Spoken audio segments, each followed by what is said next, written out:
আসসালামু আলাইকুম।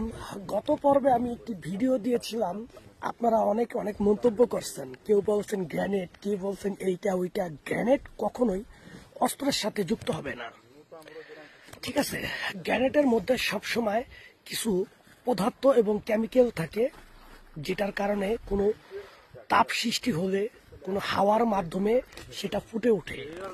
আর আমি যেই অস্ত্রটা দেখাইছিলাম সেটা হচ্ছে জাস্ট একটি অস্ত্রের সাথে আরেকটি স্পেশালিস্ট অস্ত্র যোগ করা।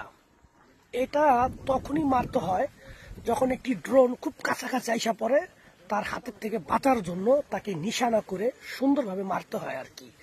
কিন্তু আপনারা অনেক অনেক মন্তব্য করছেন, আসলে এই সব অস্ত্র বাংলাদেশে নাই, এটা শুধুমাত্র রাশিয়ার মধ্যেই আছে। তো আপনারা অনেকে না জানি না অনেক অনেক মন্তব্য করছেন, আমি আপনাদেরকে দেখাই তাহলে বুঝবেন। দেখেন তাহলে, এই যে দেখেন, এটা কি গ্রেনেড? পড়েন, সমস্যা নেই।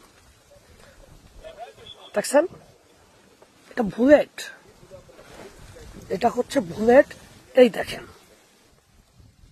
যখনই ওই বুলেট থেকে এখানে আঘাত করে, এটার মাধ্যমে কম্পনের মাধ্যমে এই যে বুলেটটা বের হয়ে আসে এবং এটা শত্রুর যে কোনো